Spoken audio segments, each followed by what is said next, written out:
오늘의 주요 뉴스입니다. 신입생을 포함한 전국 의대생의 97% 가까이가 휴학 의사를 밝힌 것으로 나타났습니다.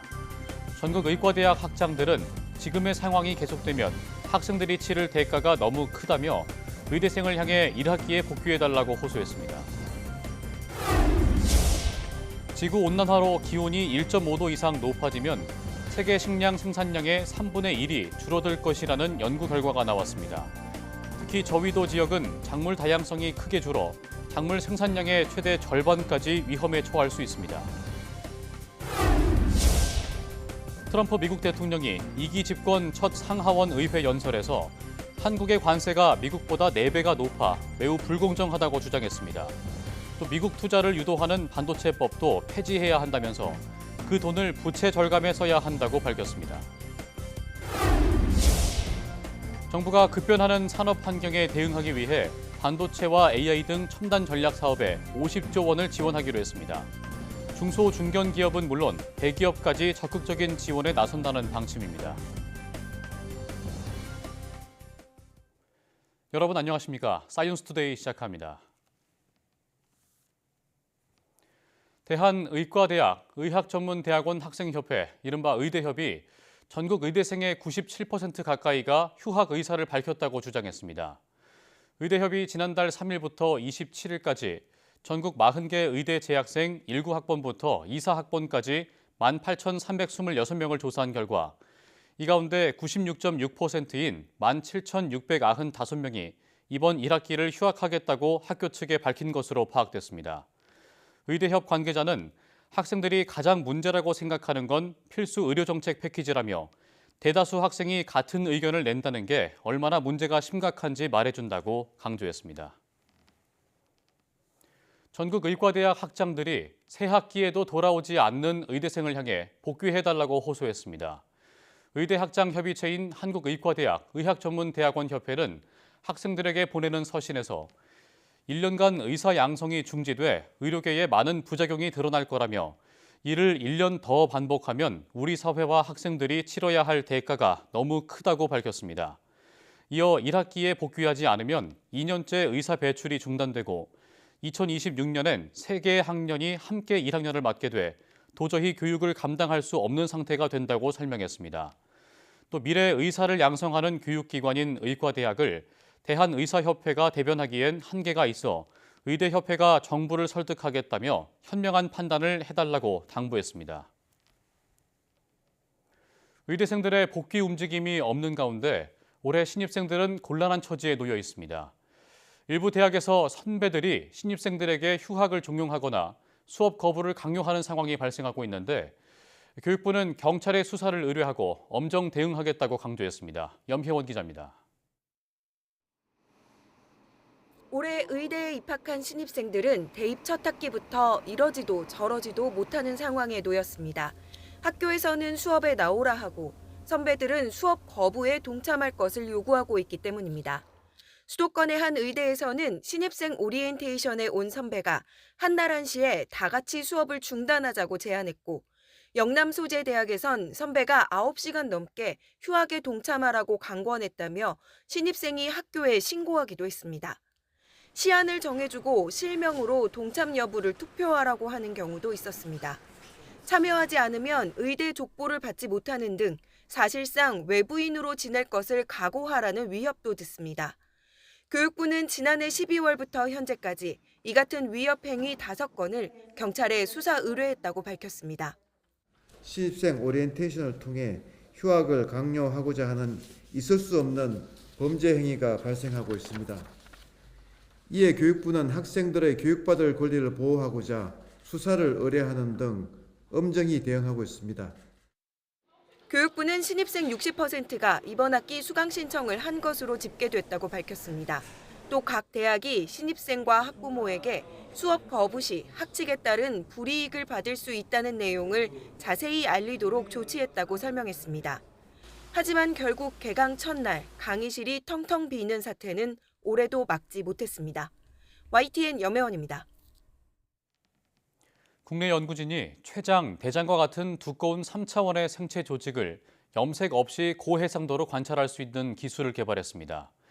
카이스트 박용근 물리학과 교수 연구팀은 광학적 메모리 효과를 활용해 두꺼운 생체 조직을 실시간으로 고해상도로 관찰하는 기술을 개발했다고 밝혔습니다. 광학적 메모리 효과는 빛이 기울어질 때 산란한 빛도 함께 기울어지는 현상으로 개발한 기술은 두꺼운 생체 조직 내부에서의 빛의 산란을 막아줘서 조직을 염색하지 않고도 내부 구조를 선명하게 포착할 수 있습니다.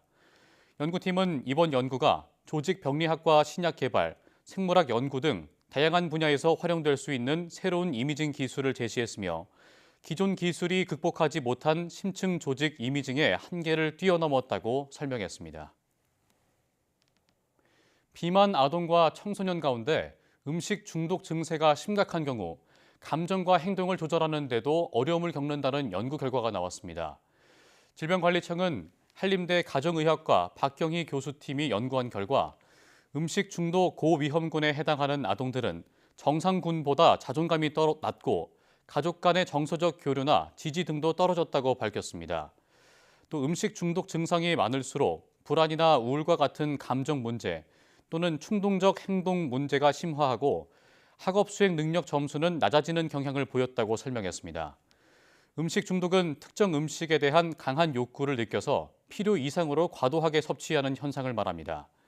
이번 연구는 체질량 지수, BMI 100분위 수가 상위 15% 이내인 과체중 이상 아동 청소년 224명을 대상으로 진행됐고 연구 결과는 영양 및 건강 분야 국제학술지에 게재됐습니다. 세계 3대 IT 전시회로 꼽히는 모바일 월드 콩그레스 MWC가 스페인 바르셀로나에서 개막했습니다. 우리 기업들은 새로운 먹거리로 집중해온 인공지능 기반 서비스를 선보이며 전 세계의 기술력을 뽐냈습니다. 김태민 기자가 보도합니다. 무선 통신과 인공지능의 결합으로 올해 MWC는 첨단 기술의 전시장으로 거듭났습니다. KT는 한국의 일상을 인공지능으로 재구성한 전시관을 꾸려 전 세계 방문객을 맞았습니다. AI를 활용한 실시간 번역, 구매 분석, 스마트홈 환경 등 기업과 개인 고객을 모두 겨냥한 서비스를 선보였습니다. KT는 단순 통신 강자 선도 기업에서 AI를 통한 IT 역량 강화, 결국 AICT로 AX 사업의 각 산업에서 AX 글로벌 국내 1위 리딩 파트너가 되는 것이 목표입니다. LGU+는 정보 유출이나 범죄 우려 없이 안전하게 쓸 수 있는 인공지능, 안심지능을 주제로 전시관을 꾸렸습니다. 양자 암호를 활용해 개인정보를 지키고 합성으로 만든 통화음성을 구분해 차단하는 등 첨단 보안 기술을 선보였습니다. 누구나 안심하고 신뢰할 수 있는 LGU+만의 차별화된 AI 기술로 보다 밝은 세상을 만들어가고자 하는 게 저희 이번 전시회의 목적입니다. SK텔레콤은 본격적인 인공지능 시대를 맞아 통신사업자의 새로운 역할을 모색하고 수익을 창출하는 데 초점을 맞췄습니다. AI 데이터 서버를 기반으로 인공지능 비서 서비스를 확대하고 국내외 전방위 협력을 강화하겠다는 의지를 전시에 담았습니다. 또 AI 피라미드 2.0, 또 자관과 협력을 통해서 이제 올해부터는 본격적으로 돈 버는 AI, 일단 AI 데이터 센터로서 돈을 벌 거고 AI B2B에서 벌 거고 마지막으로 AI B2C까지. 나흘간 이어지는 이번 MWC에서는 내수 산업의 한계를 뛰어넘어 인공지능 산업 시대의 선두주자로 발돋움하려는 국내 이통사들의 치열한 기술 경쟁을 생생하게 볼 수 있을 전망입니다. YTN 김태민입니다. 이상혁 서울대학교 수리과학부 교수가 3월 이달의 과학기술인상에 뽑혔습니다. 과학기술정보통신부와 한국연구재단은 이 교수가 조화 해석학 분야의 중요 난제 중 하나인 공간 곡선에 대한 극대 함수의 유계를 규명한 공로를 높이 평가했다고 선정 이유를 설명했습니다. 이 교수는 귀납적 방법과 다중선형 접근법을 개발해 3차원 공간에서의 곡선에 대해 극대 함수가 유계일 필요 충분 조건은 적분 지수가 3보다 큰 함수들의 공간임을 규명했습니다. 이달의 과학기술인상은 과기정통부와 연구재단이 우수한 연구 성과로 과학기술 발전에 공헌한 연구개발자를 매달 1명씩 선정해 장관상과 상금 1,000만 원을 수여하는 상입니다. 지구온난화로 기온이 1.5도 이상 지속해서 높아질 경우 세계 식량 생산량의 3분의 1이 줄어들 것이라는 연구 결과가 나왔습니다. 기온 상승으로 농경지 면적이 감소하기 때문인데요. 어떤 지역에 타격이 클까요? 화면 보시겠습니다. 온난화로 인한 작물 생산량 타격이 가장 큰 지역은 저위도 지역에 예측됐는데요. 기온 상승으로 이 지역 기후가 식량 재배에 부적합해지고 작물 다양성도 크게 줄기 때문입니다. 연구진은 작물 생산량의 최대 절반이 위험에 처할 수 있다고 경고했습니다. 특히 이 지역 저소득층의 주요 식량인 참마와 같은 열대 뿌리 작물과 곡물, 콩류 등이 취약할 것으로 나타났습니다. 또 사하라 사막과 이남 아프리카의 경우 기온 상승이 3도를 넘으면 현재 생산량의 4분의 3이 위험에 처할 것으로 분석됐습니다. 반면 중위도와 고위도 지역은 이와는 다른 분석 결과가 나와 눈길을 끄는데요. 온난화로 작물을 재배할 수 있는 농경지가 전반적으로 유지되고 작물 다양성도 증가할 가능성이 큰 것으로 전망됐습니다. 이번 연구는 핀란드 알토대 연구진이 미래 기온, 강수량, 건조도 변화 등이 쌀과 밀, 옥수수 등 주요 식량 작물 30종의 재배에 미치는 영향을 분석해 도출했는데요. 연구진은 가장 큰 변화는 적도 지역에서 일어나겠지만 그 영향은 글로벌 식량 시스템을 통해 모두에게 미친다면 국제 협력이 중요하다고 강조했습니다.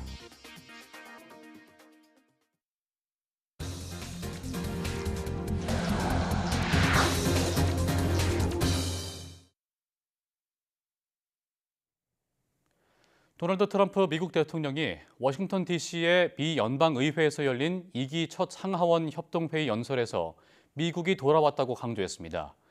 이례적으로 우리나라를 겨냥한 말도 쏟아졌는데요. 특히 미국이 한국을 안보 등 여러 방면으로 도와주는데도 한국이 미국산 제품에 더 높은 관세를 부과하고 있다며 불공정하다고 주장했습니다. 직접 들어보시죠.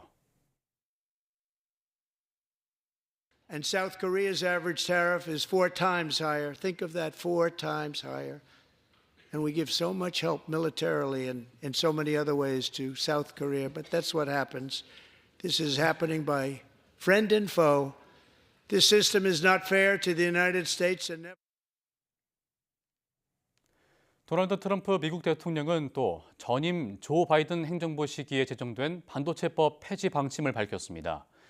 트럼프 대통령은 첫 상하원 협동회의 연설에서 반도체법과 관련해 남아있는 것은 모두 없애야 한다며 그 돈으로 부채를 줄이거나 다른 어떤 이유든 원하는 대로 사용해야 한다고 말했습니다. 트럼프 대통령은 그동안 미국에 투자하는 기업에 보조금을 지급해 투자를 유도하는 반도체법과 관련해 높은 관세를 부과하면 기업에 보조금을 주지 않고도 투자를 유치할 수 있다며 반도체법에 비판적인 입장을 보여왔습니다. 트럼프 대통령은 반도체법을 끔찍한 것이라고 거듭 비판한 뒤 우리는 수천억 달러를 주지만 아무 의미도 없다며 그들은 우리의 돈을 가져가서 쓰지 않고 있다고 지적했습니다. 트럼프 행정부의 관세 부과에 캐나다와 멕시코는 보복 관세로 맞섰습니다. 트럼프 대통령은 보복 관세인 상호 관세로 대응하겠다고 예고하면서 무역 전쟁이 본격적으로 시작됐습니다. 미국 뉴욕에서 이승윤 특파원입니다. 트럼프 행정부가 캐나다와 멕시코산에 25%, 중국산엔 지난달 10%에 더해 10% 관세를 더 부과했습니다. 주스틴 트루도 캐나다 총리는 정당성이 없는 어리석은 짓이라고 비판했습니다. The United States launched a trade war against Canada. Canadians are reasonable and we are polite, but we will not back down from a fight. 트루도는 30조 원 규모의 미국산에 보복 관세를 즉각 발효하고 관세가 지속되면 21일 뒤 125조 원 규모의 추가 보복 관세도 예고했습니다. 중국도 미국산 닭고기 등 29개 품목에 15%, 수수 등 711개 품목에 관세를 10% 올리기로 했습니다. 클라우디아 셰인바움 멕시코 대통령 역시 모욕적이라면서 오는 9일 보복 관세 적용 품목을 발표하겠다고 밝혔습니다. 트럼프는 트루도를 주지사라고 부르며 보복 관세를 부과하면 미국의 상호 관세는 즉각 같은 수준만큼 인상될 것이라고 밝혔습니다. 미국은 조사를 거쳐 다음 달 2일부터 전 세계에 상호 관세를 부과하기로 했지만 캐나다에만 즉시 부과 카드를 꺼내든 겁니다. No room left for Mexico or for Canada. No, the tariffs, they're all set. 미국 자동차 업계는 차 가격이 25%까지 오를 것으로 우려했고 뉴욕 증시는 일제히 하락했습니다. 지난 2008년 글로벌 금융위기 시절에 자유무역주의를 표방했던 미국이 경제 대공황 시절에 보호무역주의 카드를 빼들었습니다. 경기 침체와 세계 무역 질서 왜곡을 불러올 수 있는 거대한 무역 전쟁이 본격적으로 시작됐습니다. 뉴욕에서 YTN 이승윤입니다. 트럼프 미국 대통령이 자유무역협정을 맺고 있는 캐나다와 멕시코에 25%의 관세를 부과한 가운데 미국 상무부 장관이 일부 경감 조치가 있을 수도 있다고 밝혔습니다. 하워드 러트닉 장관은 폭스뉴스와의 인터뷰에서 멕시코와 캐나다 측 인사들이 종일 전화를 걸어와 더 잘할 수 있다는 것을 보여주기 위해 노력했다며 이같이 말했습니다. 또 트럼프는 매우 공정하고 합리적이라 멕시코, 캐나다와 함께 뭔가 만들어낼 수 있다고 생각한다며 관세 부과가 유예되는 것은 아니지만 트럼프는 방법을 찾아낼 것이라고 예고했습니다. 세계 각국이 반도체, 인공지능, 배터리 등 첨단 기술 주도권 확보를 위한 전쟁을 벌이고 있습니다. 최상목 대통령 권한대행은 급변하는 산업 환경에서 시간을 선점하는 것이 중요하다며 50조 원 규모 첨단 전략 산업 기금을 신설한다고 발표했습니다. 최상목 대통령 권한대행의 발표 들어보시죠. 50조 원 규모의 첨단 전략 산업 기금을 신설합니다. 반도체, AI, 2차 전지, 바이오 등 첨단 전략 산업 분야의 대기업부터 중견, 중소기업까지 폭넓게 지원하겠습니다. 국고채 수준의 초저리 대출과 함께 SPC 설립을 통한 지분 투자 등도 적극 활용하겠습니다. 이를 통해 그간 정책금융기관이 충분히 지원하지 못했던 장기 인프라, 기술 개발 사업에 집중 투자할 계획입니다. 첨단 산업 지원에는 타이밍이 중요합니다. 정부는 한국산업은행법 개정안과 첨단 전략산업기금 채권에 대한 국가 보증 동의안을 신속히 마련하여 이달 중 국회에 제출하겠습니다. 새해 첫 달 우리 경제, 생산과 소비, 투자가 모두 감소했습니다. 두 달 만에 트리플 감소입니다. 특히 수출 부진의 영향으로 생산이 5년 전 코로나가 급속하게 확산했을 때만큼 줄었습니다. 이승은 기자가 보도합니다. 수출이 1년 전보다 10.3% 감소한 지난 1월. 생산과 소비, 투자가 모두 전달 대비 뒷걸음질 쳤습니다. 지난해 11월 이후 두 달 만에 트리플 감소입니다. 전산업 생산 감소폭은 2.7%로 코로나19가 확산했을 때만큼 컸습니다. 2020년 2월 2.9% 감소한 이후 4년 11개월 만에 최대 감소폭입니다. 반도체 생산이 0.1% 느는 데 그쳐 사실상 제자리 걸음이었고 자동차와 전자부품, 기계장비 생산이 줄었습니다. 수출입 감소로 도소매와 운수, 창고 같은 서비스업 생산도 영향을 받았습니다. 전자부품은 베트남 등 수출 감소로 모바일용 등 OLED 생산이 감소하였고 국내 LCD 업황 둔화로 생산이 감소하였습니다. 기계장비의 경우 전월, H뱅 관련 반도체 조립장비 생산이 증가한 기저효과로 감소하였습니다. 내수 부진은 심화됐습니다. 소매 판매는 임시공휴일 지정에도 전달보다 0.6% 줄면서 한 달 만에 감소세로 돌아섰습니다. 가전과 휴대폰을 중심으로 내구재 소비는 늘었지만 옷과 신발 같은 준내구재, 차량 연료와 화장품 같은 비내구재 소비가 줄었습니다. 설비 투자는 14.2% 줄어 4년 3개월 만에 최대 감소폭을 보였습니다. 공사 진척도를 나타내는 건설 기성은 마이너스 4.3%로 6개월째 감소하며 감소폭이 확대됐습니다. 현재 경기를 나타내는 동행종합지수 순환변동치, 앞으로의 경기를 예고하는 선행종합지수 순환변동치 모두 하락했습니다. 정부는 지난 연말 밀어내기 수출로 지표가 큰 폭으로 증가한 데 따른 기저효과와 설 명절에 따른 조업일수 감소로 주요 지표가 감소했다고 설명했습니다. 대내외 불확실성 속에 두 달 만에 발생한 트리플 감소, 더 깊어진 감소폭에 1% 수준 저성장 전망마저 힘을 얻고 있습니다. YTN 이승은입니다. 지난해 우리나라 1인당 국민 총소득이 일본이나 타이완을 제치고 주요국 가운데 6위를 차지했습니다. 한국은행은 지난해 1인당 국민 총소득이 1년 전보다 1.2% 늘어난 36,624달러를 기록했다고 밝혔습니다. 국가별 순위를 보면 인구 5천만 명 이상 주요국 가운데 미국과 독일, 영국, 프랑스, 이탈리아에 이어 6위입니다. 재작년과 같은 순위로 5위인 이탈리아가 38,500달러 안팎으로 추정돼 우리와 2,000달러 가까이 차이가 났습니다. 타이완이 35,188달러, 일본은 34,500달러를 웃돌아 우리보다 낮았습니다. 원화로 계산한 우리 국민 1인당 총소득은 4,995만 5천 원으로 5.7% 늘었습니다. 한은은 원달러 환율 상승 영향으로 미국 달러화 기준 국민 총소득 오름폭이 원화보다 적었다고 설명했습니다. 우리나라 1인당 국민 총소득이 4만 달러에 진입할 시점과 관련해서는 지난해 IMF가 2027년 4만 1,000달러에 이를 것으로 예상했지만 이후 환율 변동성이 커진 만큼 좀 더 지켜봐야 할 것으로 내다봤습니다. 최근 국내 금값이 크게 오르면서 국내외 시세 차익, 이른바 김치 프리미엄을 노린 금 밀수도 급증한 것으로 나타났습니다.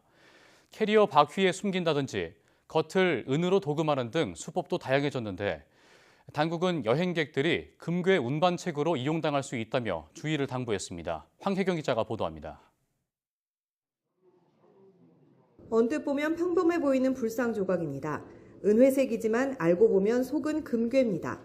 조각 5개 무게는 4.1kg, 시세로 6억여 원 상당.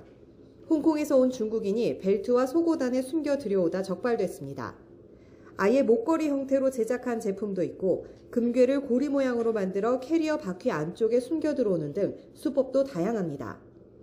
지난 1, 2월에 적발된 금 밀수는 벌써 7건, 최근 연평균 3건이었던 데 비하면 급증한 상황입니다.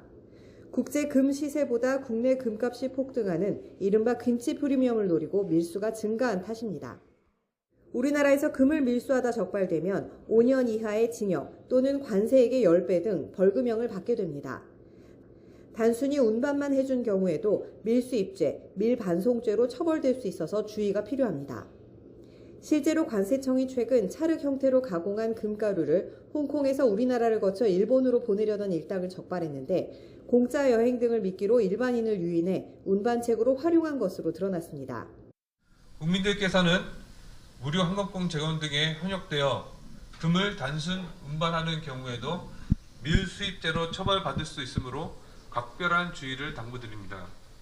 관세청은 금 밀수 차단을 위해 우범 여행자나 화물에 대한 단속을 강화하고 홍콩, 일본 세관과도 정보 교환 등 공조를 강화해 나갈 방침입니다. YTN 황혜경입니다.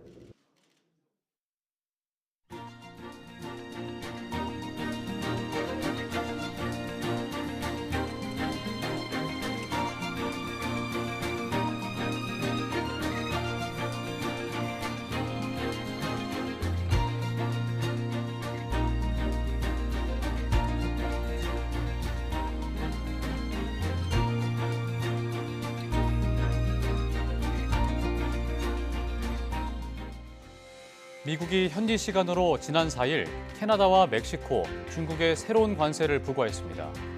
이어 3개국도 보복 관세로 대응하는 움직임을 보이자 미국은 오히려 더 압박 수위를 높이고 있는데요. 우리나라를 향해서도 관세 정책이 불공정하다는 발언을 한 것으로 보아 관세를 내걸고 어떤 외교 현안을 해결하려는 건지 지켜봐야겠습니다. 뉴스를 마칩니다. 고맙습니다.